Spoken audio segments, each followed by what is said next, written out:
Alright, today we're going to go over the basics of the text tool in Photoshop.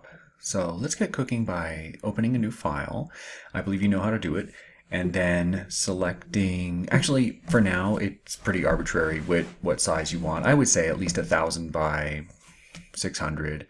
I'm going to go with this size. It's something I've gone with before, but it doesn't matter. You could do 2000 by 1000 or whatever. Just try to make it a horizontal box.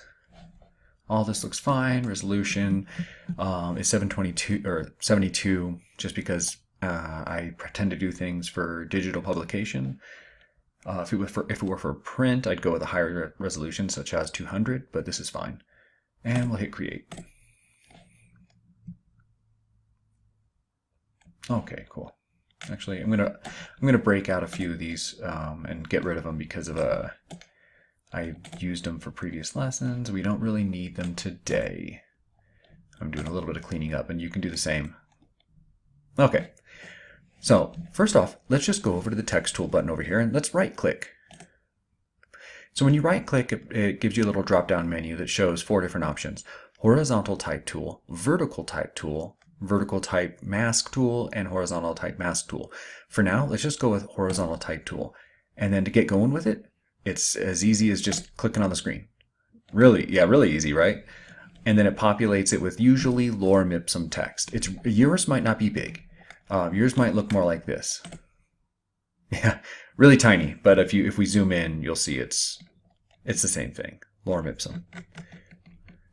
I just set my type size all the way up. It's something like, I think it was at 200 type, but here it is at, oh, that's funny. It didn't get, oh, okay. It took my computer a second to process. But there we go. Here it is at 72. I'm actually going to make it a little bigger. Yeah, it's fine, just for demo purposes. All right, so you probably already caught on, but lesson number 1 is changing the font size. So there's 100 point, but you can fill it in for whatever size you want, 40 point. This is really important for publication, for example. If your boss says you want it at 12 point or whatnot, you can say, okay, well, let's just make sure it's 12 point. You want to give your clients and your bosses what they want. Okay, I'm going to go with 100 point here. You don't have to give it one of the values in the menu here. You can just type in whatever you want, but there are a bunch of defaults such as 72, 60, 48, etc. And then you have the font family. So you can just click this and it gives you a massive drop down menu of all the default fonts that come out of the box with Photoshop. You might see some stuff in here that you don't see in your installation. And that's because I have added some fonts, even a few that I've paid for, and then a lot of others that were free. We're going to go over that, but for now, let's just choose something that was, just good old Times New Roman. So go ahead and select that. All right. So now I'd like to talk a little bit about what goes into making a font. So there are 2 main families of fonts, serif and sans serif. So in case you don't know what a serif is, let me create a new layer, and you don't have to imitate me with this, but a serif is, let's see, I'm going to draw on our board here a little bit, on our artboard. And I'm going to change the color. Oh, you know what? If this ever, I don't know why this keeps happening to me, but if it ever happens to you where you choose a color and it goes to grayscale, just go up to Image, Mode, and say, you'll see grayscale is checked. Since it's digital, since this is for digital publication, I'm going to say RGB. If you don't flatten, okay, good. There we go. I'm going to change my panels. Now this is a serif right here. That little ornament, and right there, that's a serif. That's a serif, and that's a serif. So they're just these little decorations that you get on some fonts. There we go. All those are serifs. What happens if you I'll show you what happens, the difference between a serif and a sans serif. I believe whatever this is, Impact is a sans serif font. So you can see those little circles I circled. They're not there anymore. There are no serifs on this. It's just a vertical line, a horizontal line, an O, etc., etc. So that's the difference between serif and sans serif. So let's go back to our nice little serif font here. Great. And now let's look at a few of the, I'll just trash that layer, or make it invisible at least. Let's look at some of the options that are available here. So just so you know, different fonts will come with different options. So you might see different things up here. So let's click down on this little menu here. It says regular. Well, this font also comes with italic, bold, and bold italic. Now I know what you might be thinking, oh, well, italic is just tilted, right? So couldn't I just take my regular font and tilt it? Or bold? Bold is just the same font, but thicker, right? So couldn't I just, like thicken it up a little bit? The answer to that is no, because italics and bold fonts are totally different fonts. They're totally redesigned, every single character. So it's not like they're just thickened up. So case in point, let's look real closely at the L as I change it. Oop, there we go. Let me just move us over here. Okay. I'm going to change the whole thing from regular to bold. Now, this certainly got thicker, this part of the L right there. But where I'm moving my cursor right now, let me start another. Let me start another layer to circle something. Okay. So let's go to regular. I'm going to use my paintbrush. I'm going to draw on this layer. Pay attention to this line.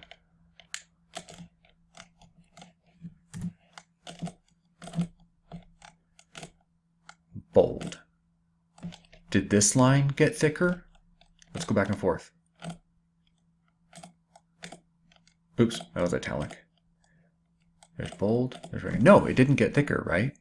So that's why you should use if you need a bold text, you should use the bold that's built into the font, or if your font has it. And same thing with italics. Don't just thicken the lines, or don't just tilt the font. You're probably thinking, I don't know how to do that anyway. I don't know how to thicken up a font or tilt it. Well, we're going to be learning how, but don't do it anyway.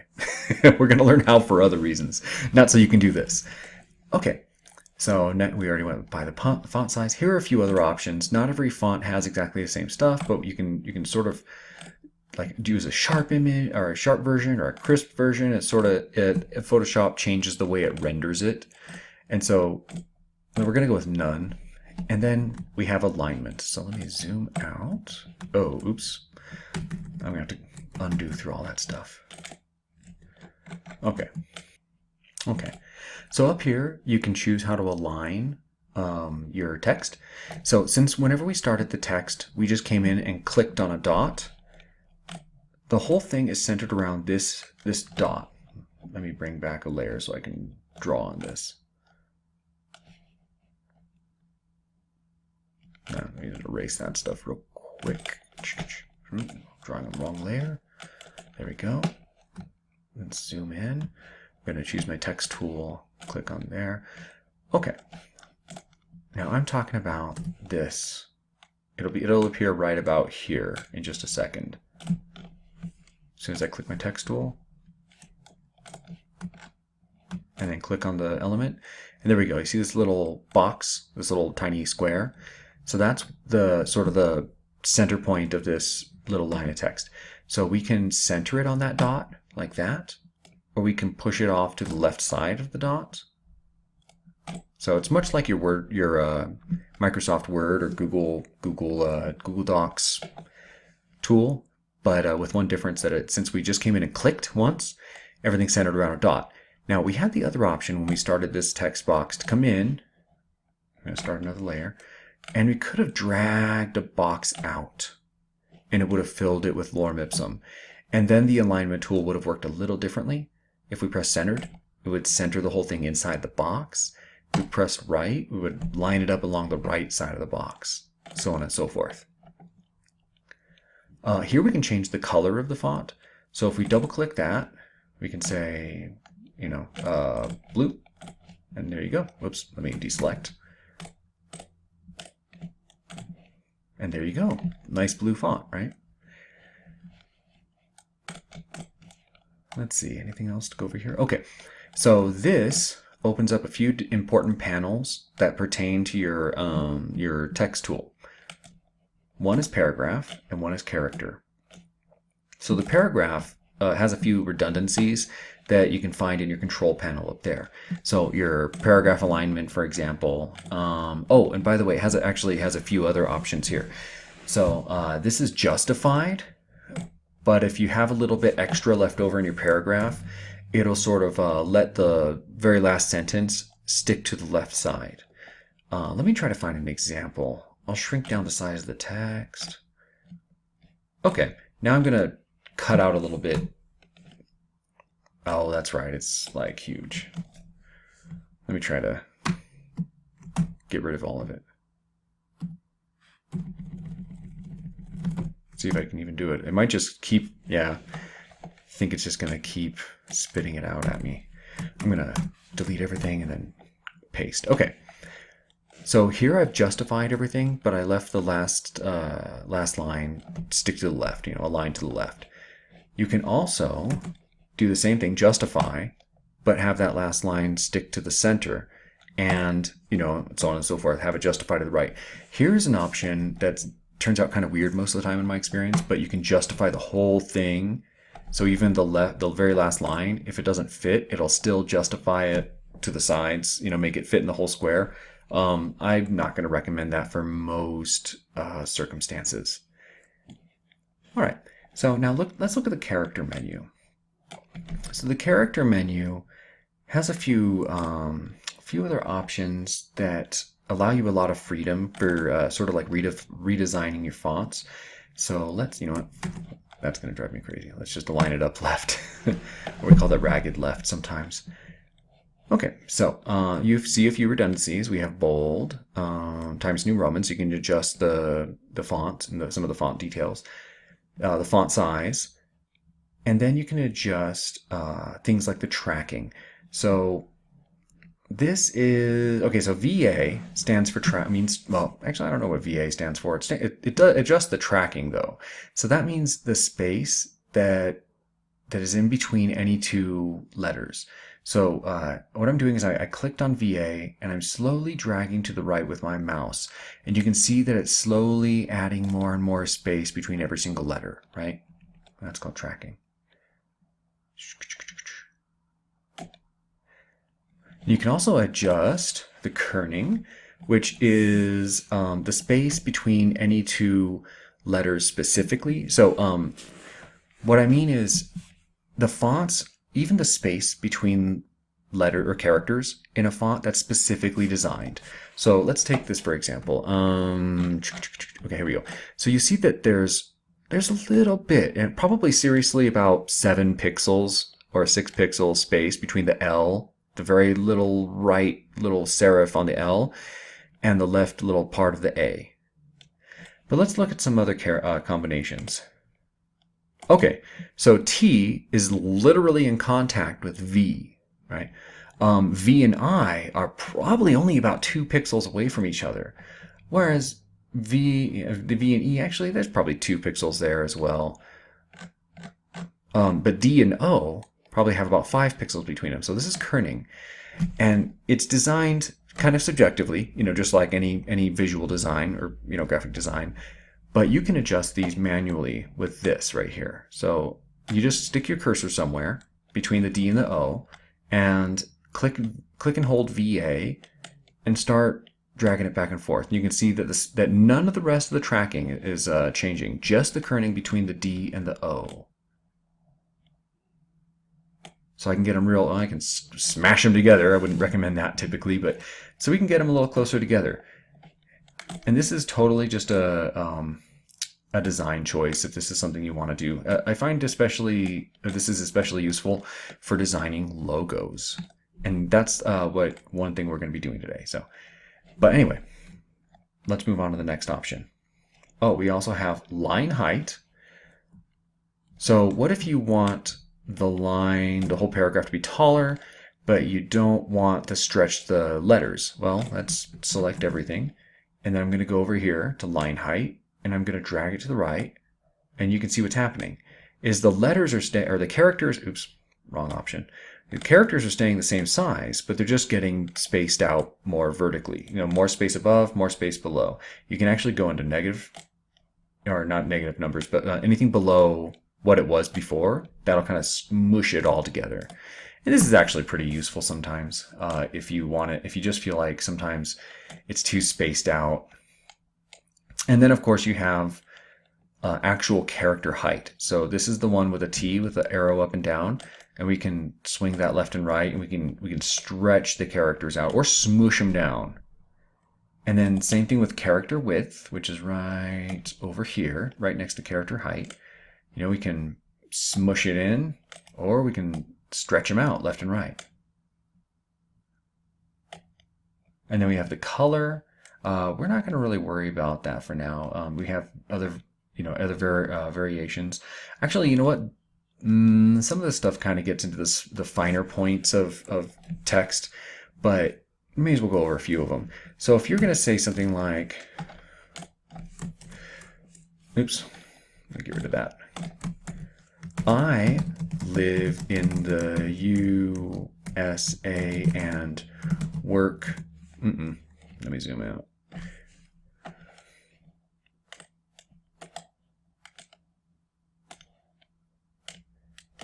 Okay, and work for an NGO that monitors the performance of the FBI and the CIA. Okay, so I just wrote a sentence out that has a lot of acronyms.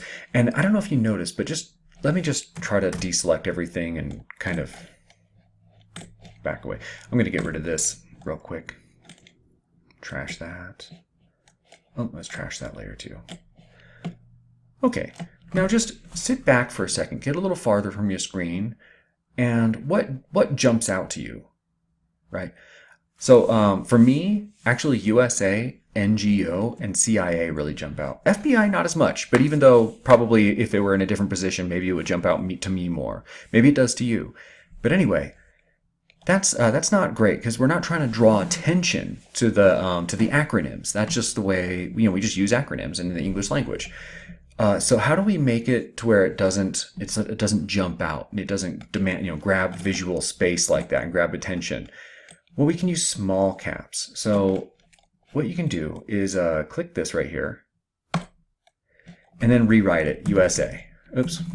Okay, maybe I got to delete it, then hit small caps. USA. Oh, there we go.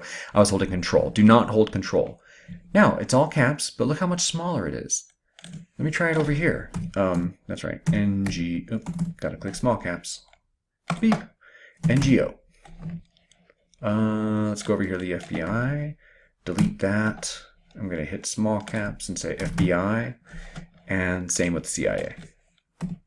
Small caps, CIA. Now sit back and look at this.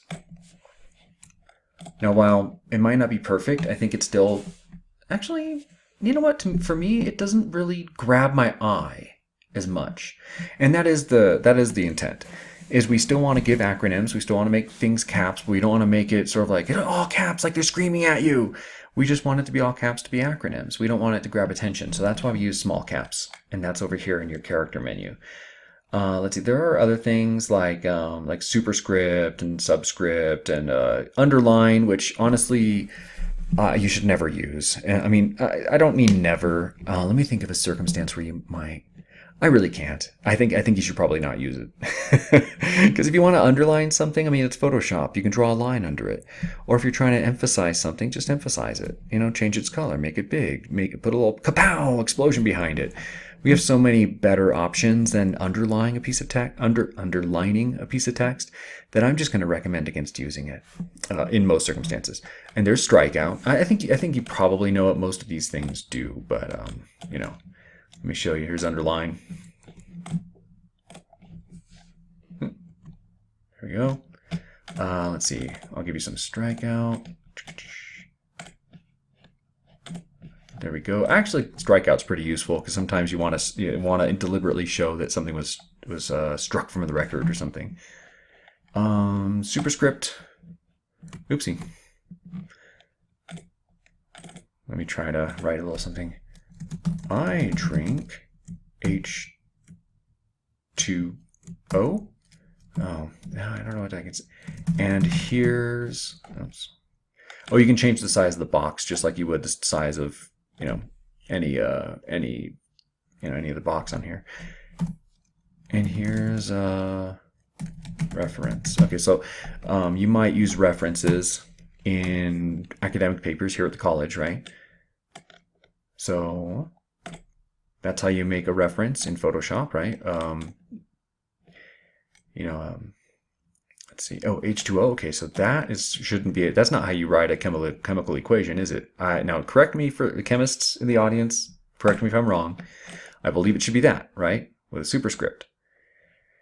And then you have a lot of other little fancy things that are specific to various fonts. I don't think Times New Roman has very many of these.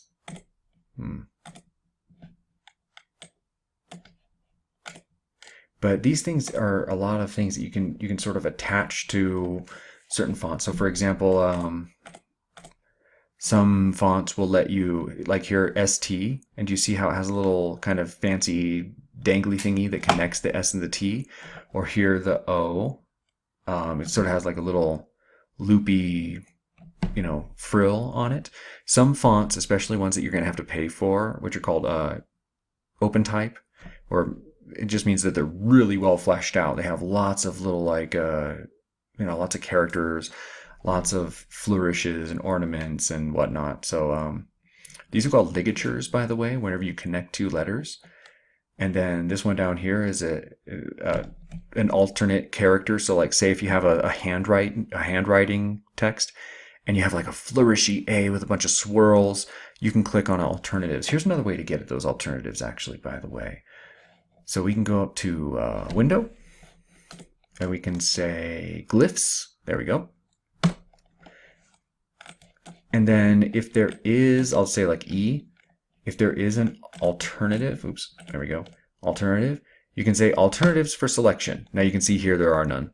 I'm kind of not surprised because Times New Roman is pretty straightforward. R and F, I don't know. Let's see if we have any alternates. Nope, no alternates. But for some of if you buy a fancy font and it has a bunch of like stylistic flourishes, then it might have a lot of alternatives. And then of course in this glyphs menu, you can insert foreign characters. So for example, I'm a big Motorhead fan. If I recall correctly, Motorhead, despite being actually English, they have a bunch of dots over their R's, or at least, O's, or at least one of their O's has dots. So let me find a lowercase. Aha, there we go.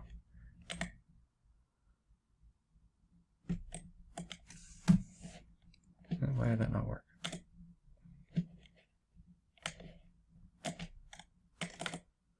Oh, there we go. Had to double click it, so make sure you double click it.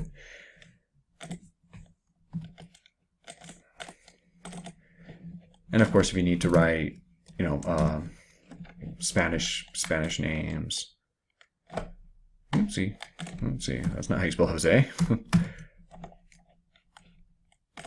Jose, Ramon, and so on and so forth. Okay, those are the menus, the most important menus that pertain to writing fonts. So I think that concludes the basics. Let's get on to something a little bit more advanced in the next video.